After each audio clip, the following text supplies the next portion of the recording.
Aceito entrar na sua casa? Com a sua permissão, entro na sua casa. Muitíssimo obrigado. Começando para toda a Altaneira e Brasil, mais uma edição do programa A Voz de Paulo Henrique Maia. E a partir de agora trarei informações desse aspecto, sempre com imparcialidade e sem cor partidária.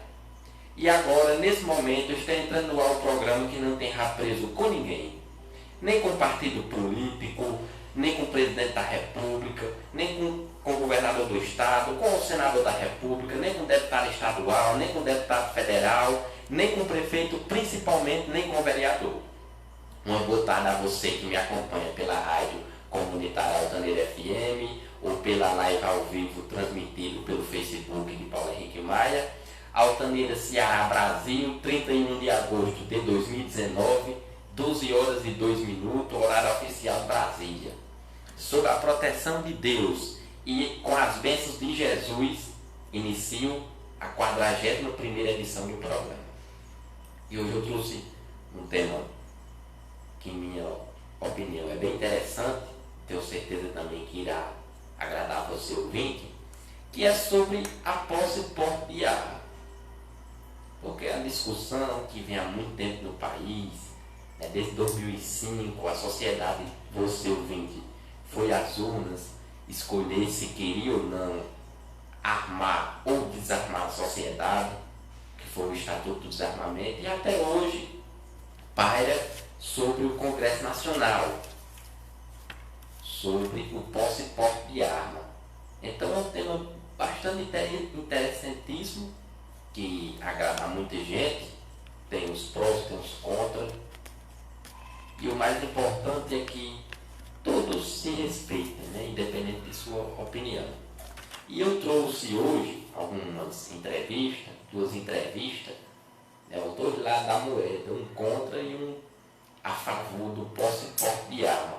Mas de início eu vou ler aqui um pouco sobre as matérias sobre posse de arma e porte também. Segundo a fonte Época, devemos liberar armas ou não? José Mariano Beltrame diz o seguinte: voltar a armar a sociedade é um fator de risco para o aumento das mortes violentas no país. O uso de arma deve ser restrito às forças policiais.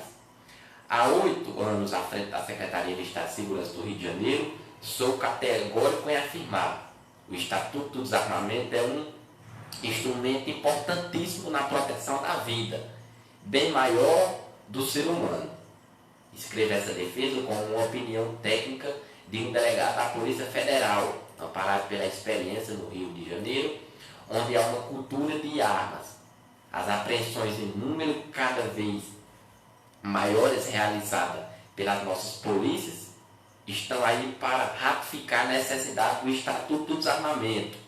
De acordo com o Instituto de Segurança Pública, apenas no primeiro trimestre deste ano, foram apreendidas no Rio de Janeiro 2.441 armas, entre fuzis, revólveres, pistolas, espingardas, escopetas, rifles, carabinas e metralhadoras. O acesso fácil a armas ilegais nos causa inúmeras tragédias. Não poderia deixar de lembrar o massacre de Realengo, no qual uma pessoa portadora de sérias perturbações mentais executou 2 crianças com um revólver calibre 38. A arma foi adquirida em uma transação ilegal que envolveu o assassinato de um vigia desempregado e um chaveiro. O Rio de Janeiro apoia o Estatuto do Desarmamento. A prova disso foram as várias campanhas feitas para entregas voluntárias de armas de fogo e munições. É muito claro, armas devem ser usadas por quem tem habilitação para isso, que não são as forças policiais, e sempre no estrito cumprimento do dever. A sociedade civil precisa entender que ter uma arma em casa não apenas fornece uma falsa sensação de segurança, como, não raro, pode acabar parando nas mãos de alguém que, não habilitado para o seu uso, acaba cometendo um crime, inclusive contra o dono dessa arma. No Rio, também já perdemos quase 1.000 milicianos desde o início da atual gestão. Muitas vezes, A gênese desse grupo paramilitares está em alguém armado, não necessariamente um agente público. Oferecer uma ilusória segurança privada a um grupo de pessoas e termina com cobranças de taxas, abusos e execuções. Por conta desses grupos, a única alteração do Estatuto do Desarmamento que defende é do sentido de restringir ainda mais o acesso dos servidores públicos a armas. Por isso, considera a importância de retirar a posse de armas dos corpos de bombeiros. A nossa convicção de que o uso de armas de fogo deve ser cada vez mais restrito é tamanha que determinamos, em 2012, a retirada dos fuzis de alguns batalhões da Polícia Militar da Zona Sul.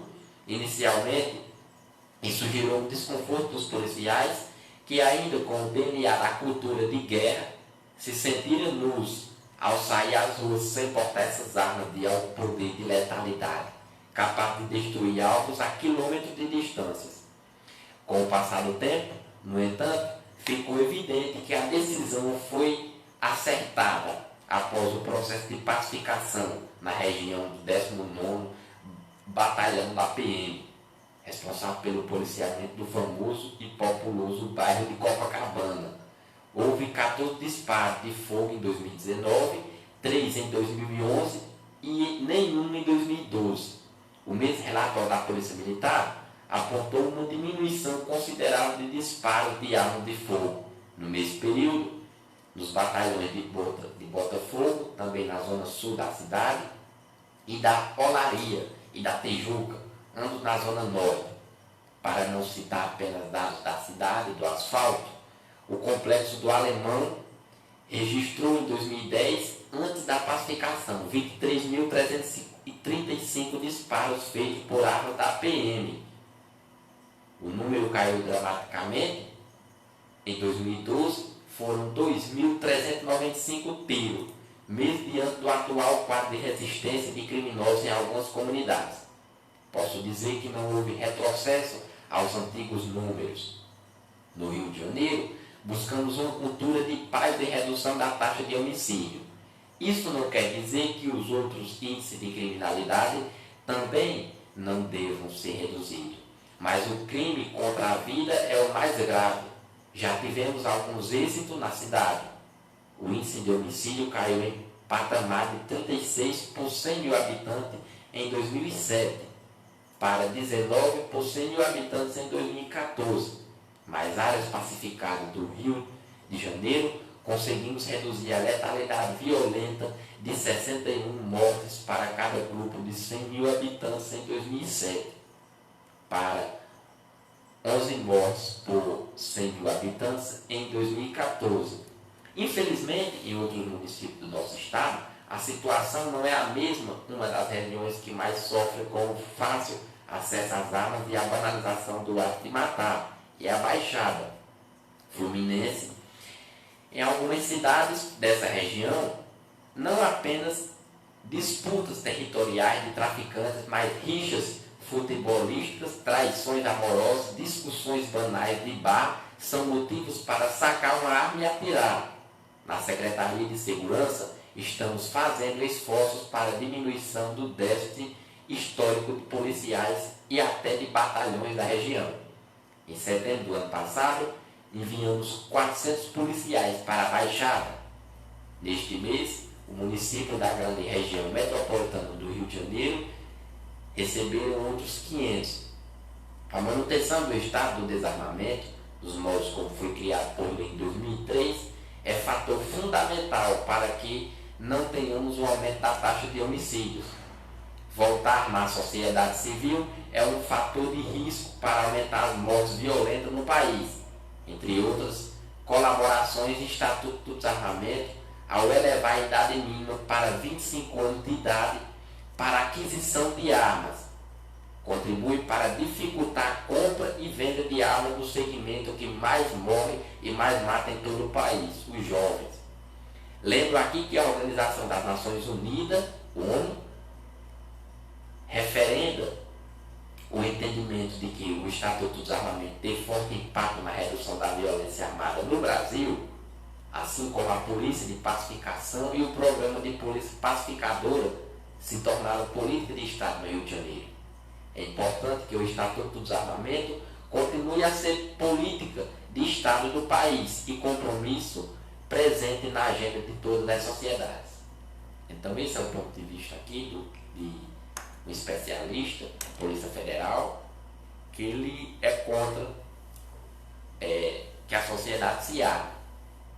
E outro ponto de vista, também segundo a fonte e época, devemos liberar as armas? Isso aqui é favorável, sim. Dennis Rosenfield diz o seguinte: o direito à autodefesa é pilar de uma sociedade livre e democrática.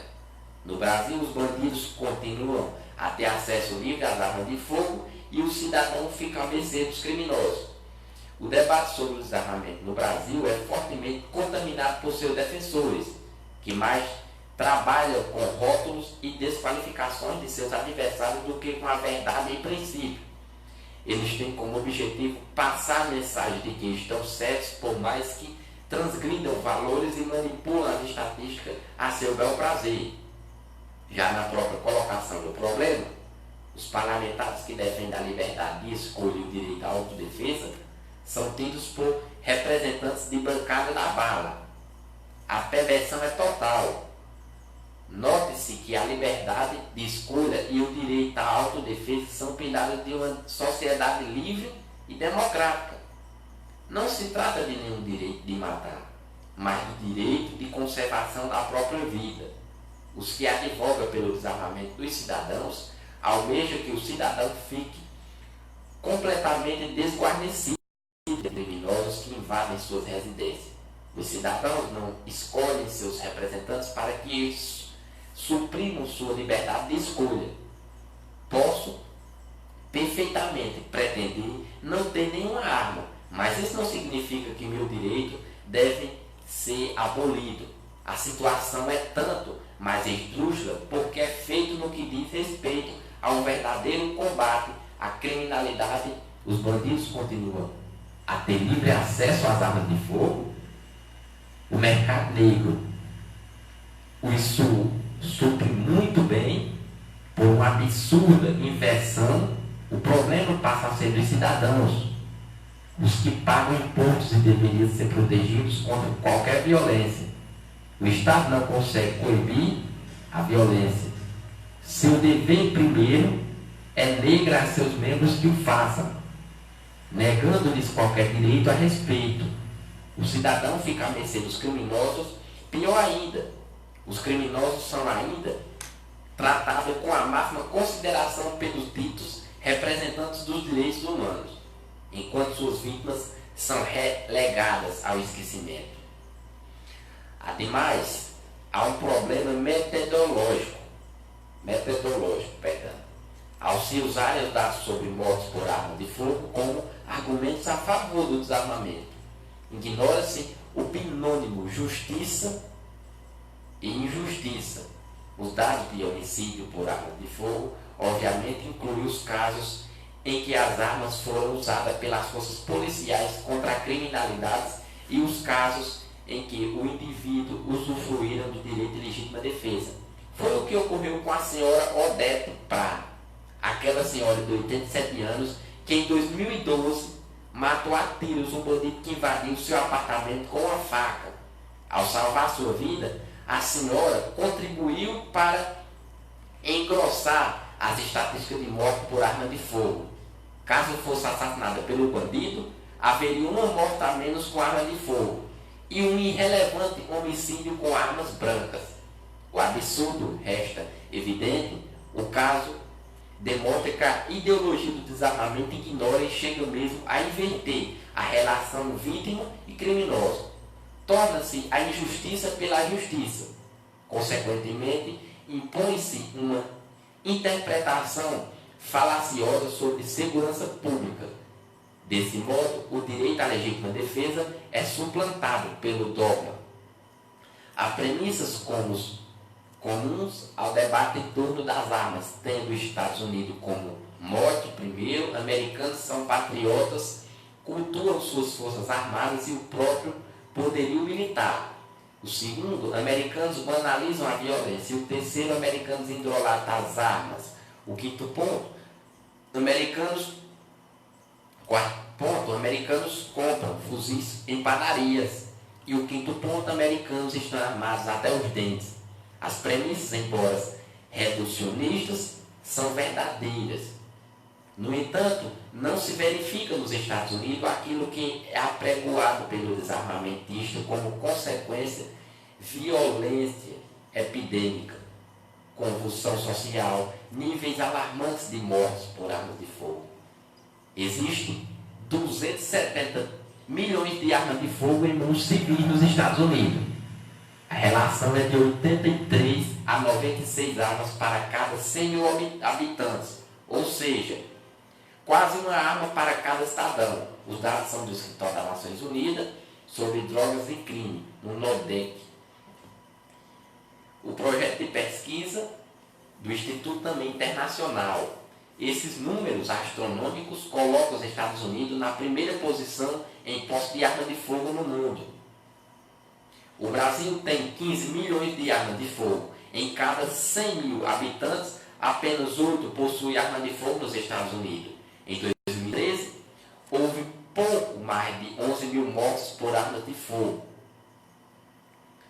Mais de 36 mil mortes por armas de fogo nos Estados Unidos, com quase 20 vezes fogo, mais armas do que o Brasil. 58% dos homicídios ocorrem por armas de fogo. No Brasil, segundo os dados da UNODOC de 2008, esses índices chegam a 70%. A Suíça, por sua vez, é um dos países em que a população civil está armada no mundo. O número chega próximo ao dos Estados Unidos. Mesmo assim, em 2013, houve apenas 18 homicídios com armas de fogo naquele país. Armas não aumentam os homicídios.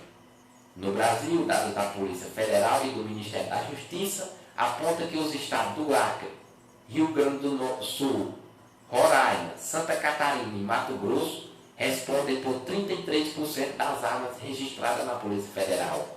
No entanto, os 5 estados mais armados do país têm apenas 9% dos homicídios. Segundo o mapa da violência de 2011, já nos 5 estados com menos número de armas legais, segundo os registros da Polícia Federal, os números são inversos. Pernambuco, Bahia, Ceará, Sergipe e Maranhão detêm 6% das armas legais e com registro ativo na Polícia Federal, mas respondem por 26% do total de mortes registradas em 2008. Estados com maiores índices de violência são os que têm menos número de pessoas com porte de armas autorizadas pela Polícia Federal. O Amapá, quinto estado mais violento, segundo o mapa da violência de 2012, tem 2 portes autorizados. Vixe Maria. Alagoas, o campeão da violência, tem 49 portes. Já o Rio Grande do Sul tem o maior número de portes de arma, 1.060 portes. E é o quinto estado menos violento. A manipulação é evidente, a título de curiosidade. Mortes acidentais com arma de fogo para pessoas maiores de 12 anos. Foram, segundo o Ministério da Saúde, 1.045 em 2012 mortes por afogamento. Foram 4.224 no mesmo ano. Se a lógica desarmamentista fosse seguida, o país deveria proibir que as pessoas tomassem banho de mar e de rios mortos por afogamento. Então é muito pouco. O Amapá, quinto estado mais violento, segundo o mapa da violência de 2012, tem 2 portes de arma autorizados. No estado com mais de 300 mil pessoas, tem 2 portes de arma autorizados pela Polícia Federal, é muito pouco. Então você ouvinte agora vai ficar aqui com a entrevista do participante José Vantuil, os professores sindicalistas José Vantuil, sobre seu ponto de vista sobre porte de arma. Você agora vai ouvir aqui a entrevista do mesmo ao programa A Voz de Paulo Henrique Maia. Uma boa tarde aos ouvintes da Rádio Altaneira FM, em especial o programa A Voz de Paulo Henrique Maia. Estou hoje com o professor José Vantuil, mesmo que é presidente do Sindicato dos Servidores Municipais de Altaneira, Sincema. Uma boa tarde, José Vantuil. Boa tarde. É, sempre é uma alegria estar participando aqui do programa do Paulo, onde sempre todo final de semana vem trazer informações para a comunidade de Altaneira sobre os diversos temas variados. Hoje a gente está falando aqui sobre a nova política de armamento, onde o governo federal está querendo ofertar, aumentar a oferta de armas na mão do cidadão. No caso, a gente vai estar falando aqui hoje desse tema. Esperamos que cada pessoa que esteja ouvindo-nos tire as suas conclusões sobre o nosso ponto de vista. José Mantuil, você é a favor ou contra a porte de arma e por quê? Bom, de certa forma, desde 2005, quando houve aquele plebiscito para a questão da lei da posse e porte de armas, na ocasião eu votei contra os armamentos, né? Eu votei para desarmar a população, certo? E então, no momento eu continuo com a mesma opinião, que o desarmamento da população. Eu entendo que esse projeto ele é equivocado, ele é ruim para a população, onde o cidadão comum poderá ter acesso a armas, né, letais, que poderá tirar vidas. E então, por isso eu sou contra. Eu quero que o cidadão permaneça sóbrio, desarmado, né, sem armas, que possa fazer o mal para alguém. Você acha que arma na mão dos cidadãos favorece o crescimento da violência ou não? Sem dúvida. A população armada, ela se torna, sem dúvida, uma população com maior número de ocorrência de violência, inclusive aumentando a mortalidade das pessoas. Isso aí é uma estatística vista, onde as pessoas equivocadamente querem comparar os Estados Unidos com o Brasil, onde se tem que comparar os Estados Unidos, que tem muitas armas, com a Alemanha. Porque o problema da população ter muita arma, ele envolve que o governo, que a sociedade tenha mecanismos que possam fazer o controle, né, fazer a inibição do uso desordenado dessas armas e, consequentemente, evitar que ocorra violência.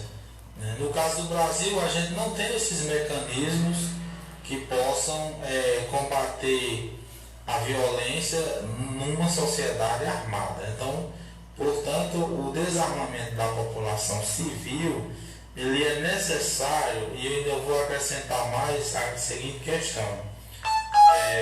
A população civil, ela não é ela que cabe fazer a sua segurança. No momento que se defende que a população esteja armada, a população estará abrindo mão de uma obrigação que é do Estado. Quem tem que defender a população é o Estado. O Estado, ele é quem tem plenos poderes para proteger a população e não a população se autodefender como os defensores dessa proposta horrorosa querem. Portanto, a população cabe não ter armas em casa, visto que essa missão aí é do Estado, que tem as prerrogativas para combater o crime organizado, a circulação de entorpecentes, coibir violências de toda ordem.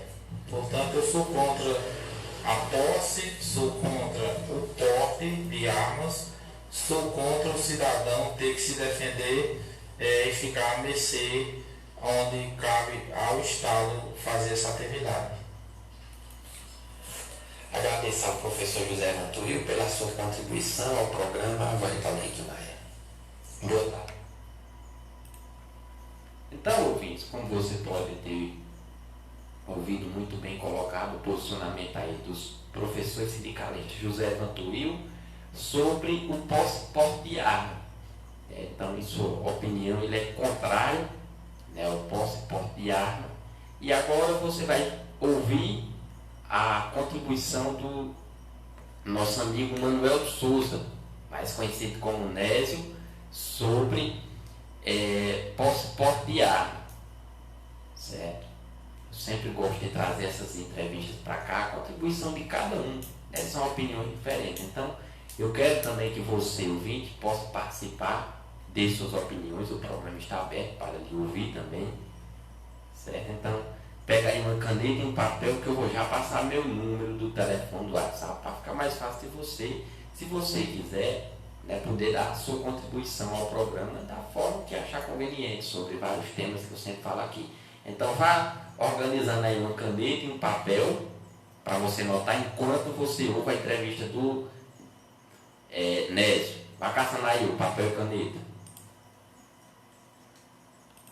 Boa tarde, ouvintes do programa Voz de Paulo Henrique Maia. Estou aqui com o meu amigo Manuel de Souza, popularmente conhecido como Nésio. Hoje o Nésio vai aqui falar a você ouvinte, sobre o posse e porte de arma, que fique bem claro, né, que a posse é para que aquela pessoa possa ter uma arma em sua casa, em seu local de trabalho, e o porte é para que aquela pessoa possa se deslocar de um local para outro com a arma, né, ao lado, que é a diferença entre porte e posse. Nésio, Manuel de Souza, você é a favor ou contra o posse e porte de arma e por quê? Boa tarde. Boa tarde, Paulinho. Boa tarde, ouvintes do programa A Voz de Paulo Henrique Maia. Paulinho, eu sou até meio suspeito para falar desse tema, porque eu sou um amante das armas. Gosto muito de armas, apesar de nunca ter matado ninguém. E fiquei triste com esse estatuto do desarmamento. E vou dizer a você o seguinte: em partes, eu sou favorável à posse, não o porte, a posse de armas. Eu sou favorável que o cidadão, tanto na sua fazenda, ou dentro da sua própria residência, ou dentro do seu comércio, ele tem o direito de estar com a arma. Já o porte, eu acho que a sociedade brasileira ela não está preparada ainda para ter a consciência de estar com a arma, de portar uma arma. Nós ainda temos que amadurecer muito nesse sentido. E eu acredito que isso não vai acontecer tão cedo.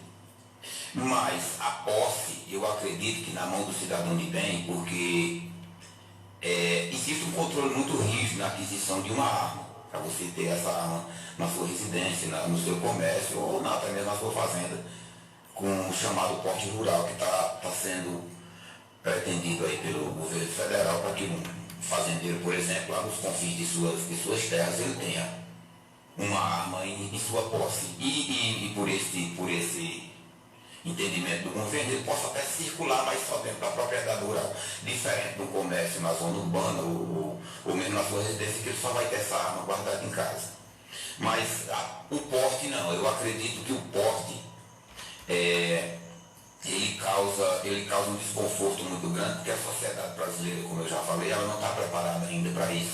Haja visto muitos casos de tem que a pessoa às vezes que está com a arma na cintura se acha superior à outra.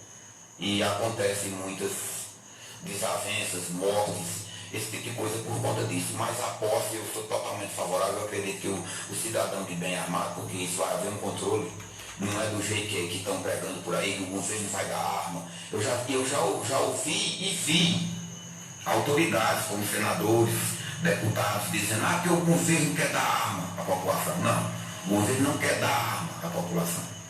O governo não vai dar arma à população, isso tem um controle rígido.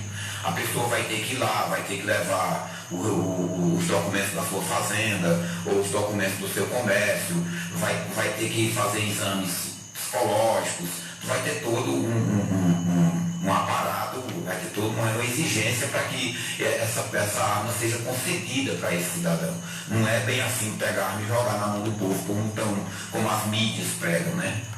Então, mas a posse eu só estou falando favorável. Quanto ao porte, eu acredito que a gente vai ter que amadurecer muito nesse sentido. Pronto, bem abordado, e aproveitando agora aqui o ensejo, me veio aqui em mente que nós já tivemos um plebiscito aqui no Brasil sobre, eu não sei se foi, não me recordo bem se foi sobre os dois temas, posse e porte, mas a sociedade teve o direito de ir às urnas, se não me engano, em 2005 ou foi em 2006, e as urnas e escolher se era a favor ou contra a posse ou porte de arma. Você pode falar aqui um pouco para você, para o ouvinte, até como era também a pergunta, que é uma pergunta muito complicada de se interpretar? Olha, Paulinho, aquela pergunta, ela era até meio esdrúxula na ocasião. Na verdade, não era plebiscito, era um referendo, existe uma diferença. O plebiscito, a pessoa vai às urnas para dizer se quer ou não aquilo que está sendo implantado. Já o referendo vai só para dizer se aceita do jeito que foi feito. Foi o caso de 2005, foi o referendo de 2005. Naquela ocasião, a esmagadora maioria optou por ter o direito na época de portar e possuir. Foi o caso de 2005 e a pergunta era muito chata. A pergunta não era simplesmente se você era a favor ou contra do Estatuto do Desarmamento. A pergunta era: você é contra ou a favor da proibição da comercialização de arma de fogo e munição? Isso, para um leigo, era um tapa na cara. Muita gente não sabia nem o que Muzenga era que estava respondendo.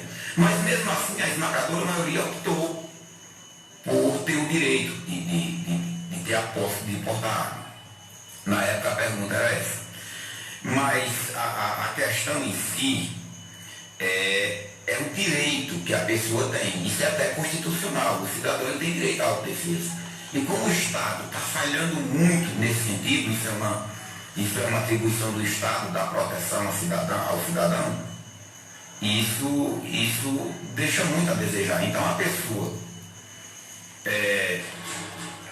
tendo a arma, ela tendo a posse dessa arma, eu não digo que ela vá sobreviver em todas as ocasiões, mas tem ocasião que uma arma pode salvar. Até porque a arma que salva é a que mata e vice-versa. Mas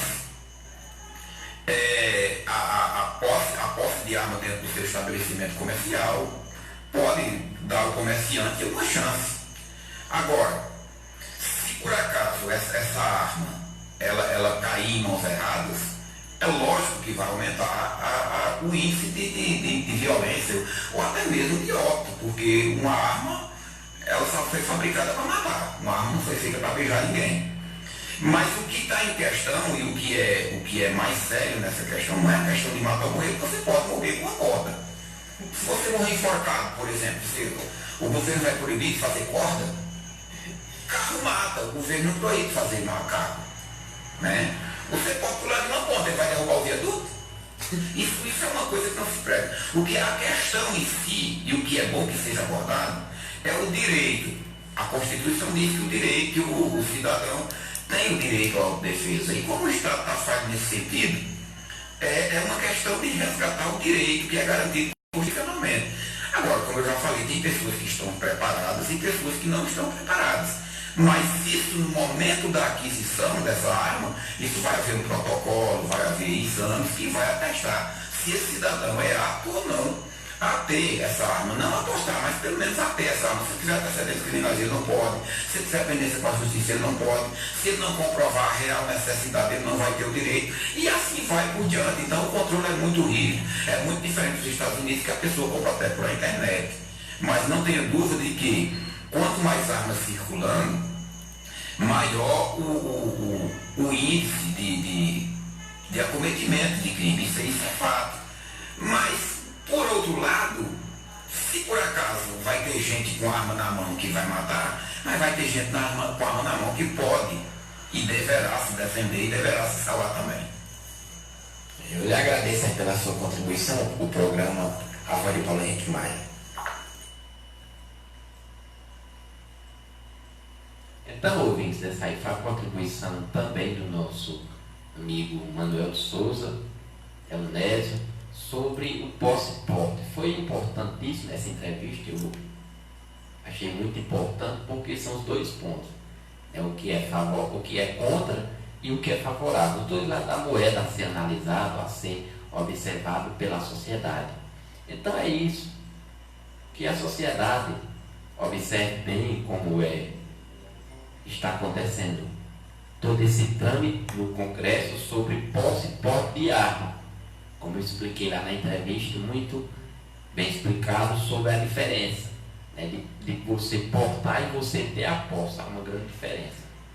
Então, continuando falando sobre posse e porte, segundo a fonte época.globo, decreto de armas pode aumentar suicídio no Brasil, temem especialista. Atualmente, armas de fogo são utilizadas com 8,4% dos casos do país. De 2007 a 2016, o índice de suicídios registrados no Brasil subiu 18%. Foram 11.433 casos em 2016. O dado dos últimos 2 anos ainda não foi divulgado. O Ministério da Saúde estima uma subnotificação de 20%, pois nem sempre é como assegurar que a pessoa provocou a própria morte.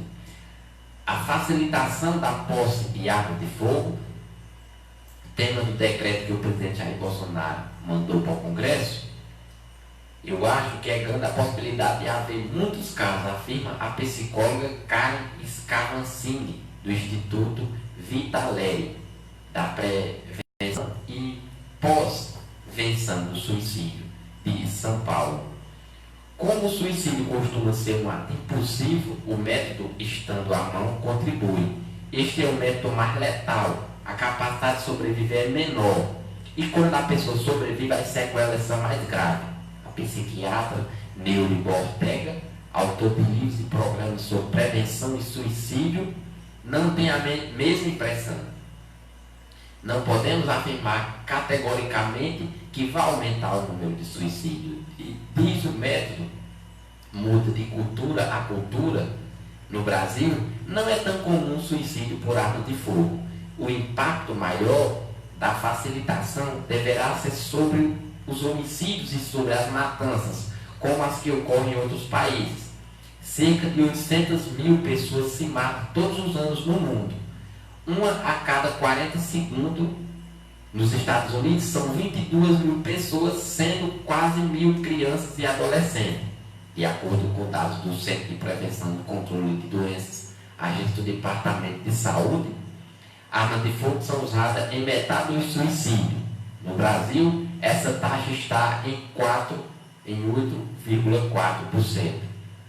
Como é fácil adquirir armas legalmente na maioria dos estados americanos, há o temor de que o decreto de Bolsonaro impulsione aqui o método de suicídio mais adotado nos Estados Unidos. O escritor americano André Solomon é autor do best-seller sobre depressão, O Demônio do Meio-Dia, um livro recém-lançado no Brasil, Um Crime da Solidão. Reflexões sobre o suicídio. Ele afirma que o suicídio é com frequência um ato impulsivo e se os meios não estiverem à mão, o impulso passa e as pessoas vão à frente e vivem bem. Solomon defende restrições à posse de armas. Quem precisa procurar por uma arma em geral acaba tendo tempo para refletir melhor antes de usá-la. Ao passo que alguém que pode agarrar uma arma num momento de raiva não dispõe desse tempo de pensar. Em reportagem de novembro passado, a revista inglesa The Economist mostrou que de 2000 para cá a taxa de suicídio no mundo caiu 29%, mas nos Estados Unidos subiu 18%. A medida mais efetiva para reduzir os suicídios é limitar o acesso às armas, defendeu o texto. Com 15,3 casos por 100 mil habitantes, os Estados Unidos estão apenas em 27º lugar no ranking, divulgado em 2018 pela World Population. O Brasil está em 106º lugar, com 6,5 casos.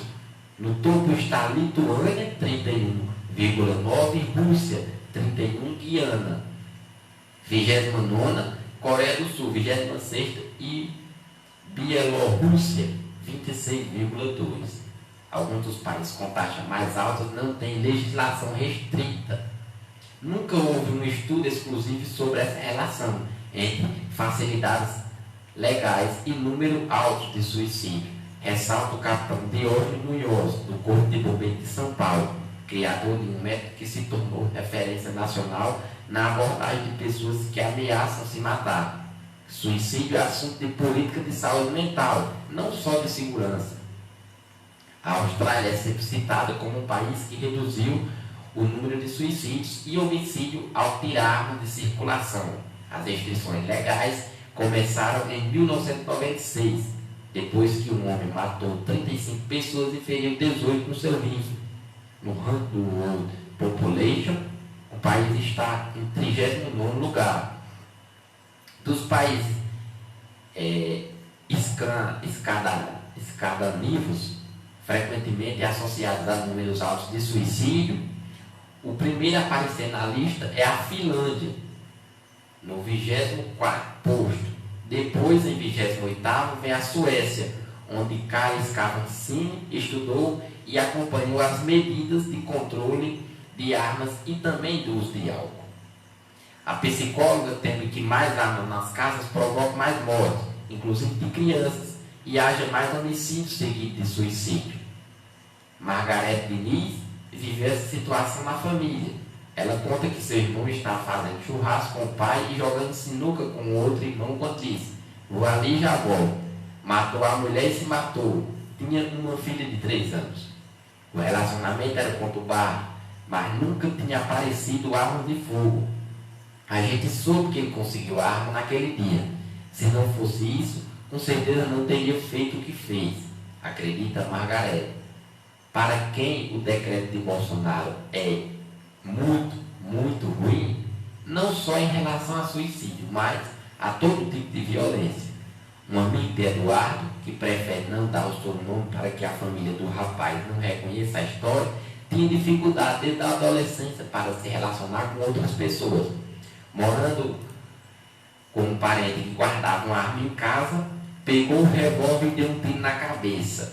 Se o acesso à arma não fosse tão fácil, talvez ele tivesse sobrevivido, diz Eduardo, que para tentar entender a situação foi voluntário por 6 meses do Centro de Valorização da Vida, o CVV, associação voltada para apoio emocional e prevenção do suicídio. Atendia pessoas com angústia profunda. Se elas têm um meio letal à mão, a chance de usar é grande. Então, esses são alguns pontos de vista, né, dos que também são favoráveis, dos que são contra, os especialistas também, né, como psiquiatra, psicólogo que entende bem a mente humana e a cada dia que passa se aperfeiçoa mais nisso. O estudo é a mente de cada um, que é algo muito poderoso. Segundo a fonte Caio Targino, da Juiz Brasil, um artigo bem interessante, o depoimento de um dos principais criminólogos no Brasil sobre arma, criminologista. Onde existe mais armas, existe mais suicídio e homicídio. Portar armas aumenta o risco de ser ferido ou morto no assalto. Passei a prestar atenção na questão da arma de fogo quando trabalhava no LANUB, Instituto Latino-Americano das Nações Unidas, para a prevenção do delito e tratamento do delinquente. No final dos anos 1990, e a ONU, Organização das Nações Unidas, publicaram um estudo internacional sugerindo que o Brasil era o país onde proporcionalmente mais se usava armas de fogo para cometer homicídios. Havia uma percepção difusa de que as armas estavam de algum modo ligadas ao nosso crescente número de assassinatos. Tanto que em 1997 o porte ilegal passou de contravenção a crime e é criado o SINAM, Sistema Nacional de Armas. Mas pouquíssimos estudos empíricos sobre o tema. Como sempre, sofríamos do crônico problema de falta de dados e de pesquisas para embasar políticas públicas.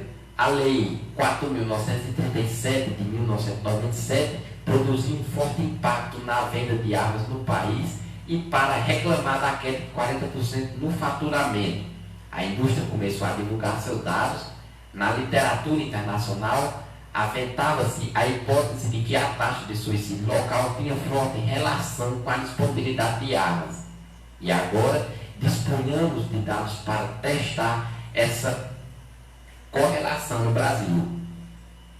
Este foi meu primeiro levantamento sobre o tema em 1999.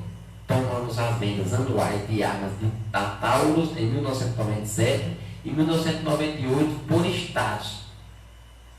Calculamente, a taxa de armas por habitantes a comparamos com a taxa de suicídio disponibilizadas pelo DataSUS, Departamento de Informações do Sistema Único de Saúde. E ali estava, confirmando o levantamento internacional que Mark Killias fizeram anos antes com 18 países. Encontramos uma forte correlação entre a quantidade de armas vendidas nos estados pela Taurus e, respectivamente, taxa de suicídio. Não havia o tal efeito displacente que afirma que quem quer se matar, se mata de qualquer jeito. Nos estados com menos armas, menos gente se matava. Hoje já está estabelecido que a relação entre suicídio e disponibilidade de armas é tão grande que, se você não sabe ao certo quantas armas existem em circulação no lugar, pode se tornar a taxa de suicídio como uma medida substituta.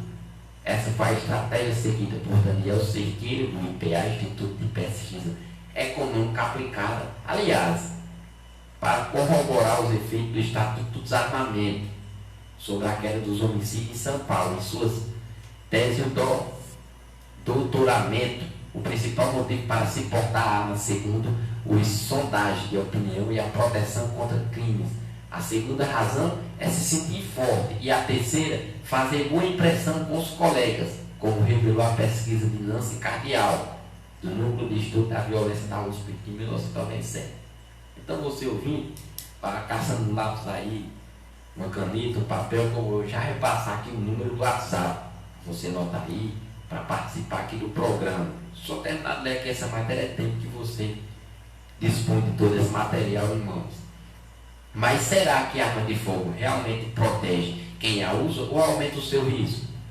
Esta foi a segunda oportunidade que tive de estudar o tema como colaborador em 2000 de uma pesquisa conduzida por Jaqueline Senhoreto e Renato Lima para a Secretaria de Segurança de São Paulo. Em 1999, Ignácio Cano, do ISE, Instituto de Estudos da Religião, já estudaram milhares de roubos no Rio de Janeiro e concluíram que os riscos de levar a pior durante um assalto, ser ferido ou morto, era maior para quem tinha arma de fogo e reagira. Os dados de São Paulo iam na mesma direção. Segundo o Datafolha, cerca de 18% dos paulistas andavam armados.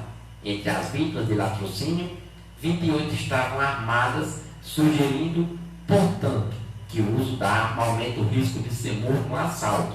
O sociólogo Cláudio Beato acaba de divulgar neste mês um estudo feito com 78 mil vítimas, corroborando as conclusões destes levantamentos anteriores, usando dados da Pesquisa Nacional de Vitimização.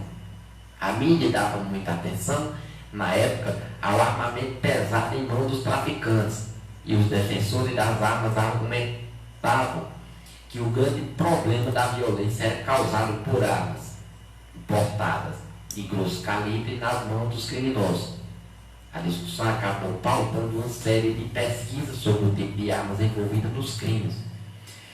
Para a surpresa geral, os grandes vilões não eram os fuzis AR-15, mas os bons e velhos revólveres Taurus e Ross, calibre 32 ou 38. Os criminosos valorizavam a indústria nacional. Foi o que detectou nova pesquisa do ISE de 2000, analisando 590 armas apreendidas no Rio em razão de crime. 57% era Taurus e 31% Ross. Em 2004, me encontrava na Secretaria de Segurança de São Paulo e, pesquisando 15 mil armas apreendidas pela polícia, encontrei números bastante parecidos. 56% era Taurus, 14% Ross. Levantamento do Instituto Sou da Paz trazem os mesmos padrões. Assim cai por terra o argumento de que o perigo vinha de fora. Foram esses estudos que subsidiaram o debate sobre a questão das armas de fogo e seu envolvimento com os níveis intoleráveis de homicídios no Brasil e que ajudaram a criar um cenário favorável para a aprovação do Estatuto do Desarmamento em 2003. Não se trata, como alguns afirmam, da medida petista para preparar a Revolução Bolivariana no Brasil. A discussão começou bem antes e quase todo o projeto foi elaborado durante o período de Fernando Henrique Cardoso como presidente, sendo apenas fruto da dinâmica congressual o fato de ter sido aprovado no primeiro ano da gestão Lula.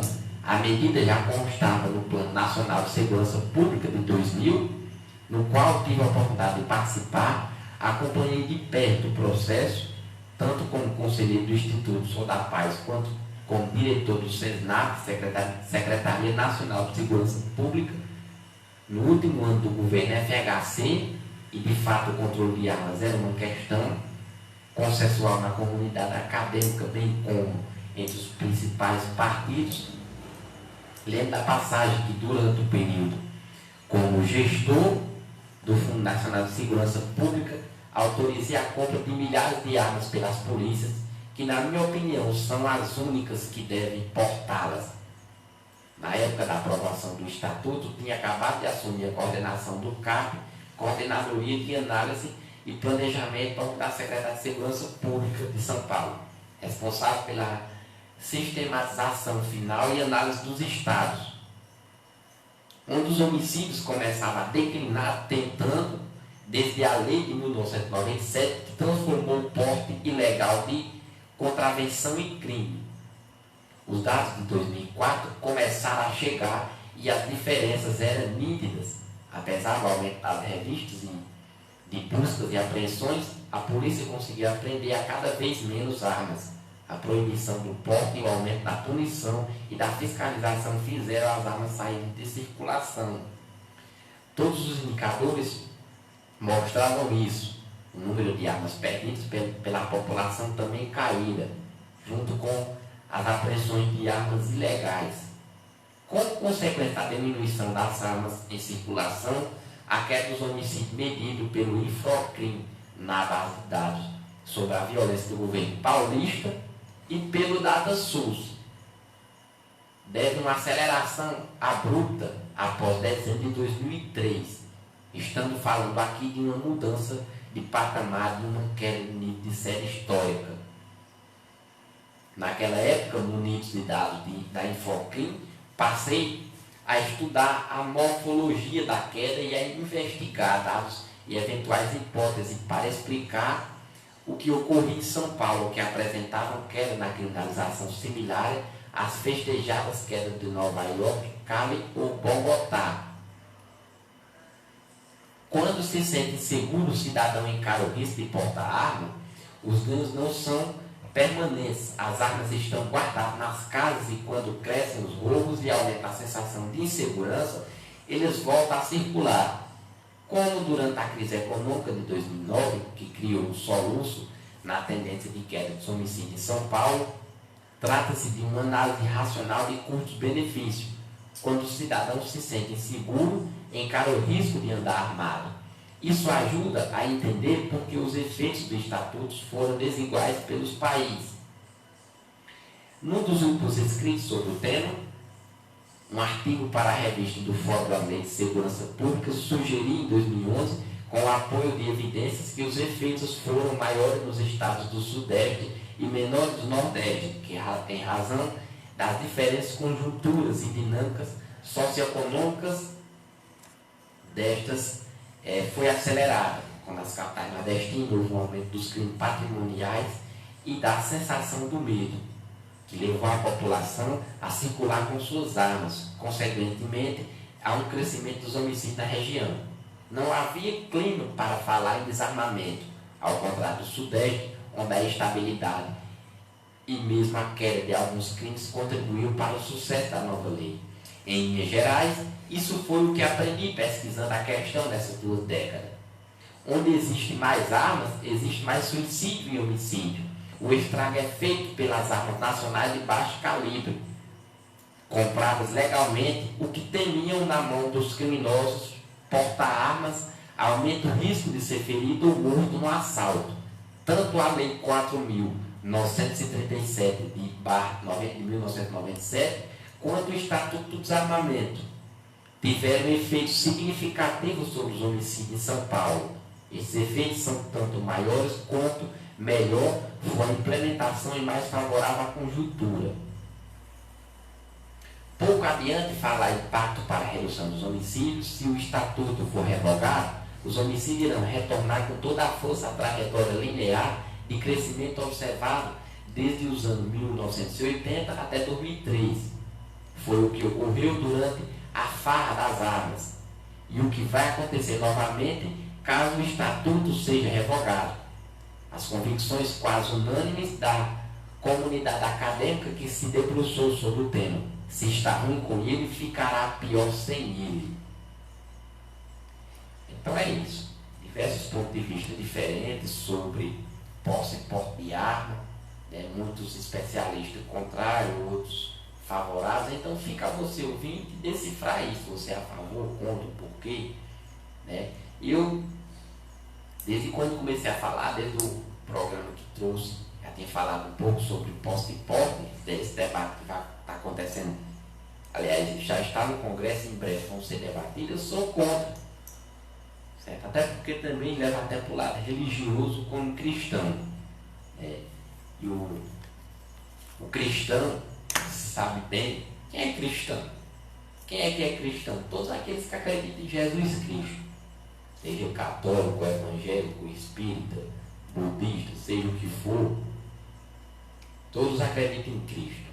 Então, você que é cristão, conhecedor da Bíblia, você sabe muito bem aquela passagem, eu irei repetir, quando os soldados foram pegar Cristo para ser crucificado, Simão Pedro pegou sua espada e cortou a orelha do soldado.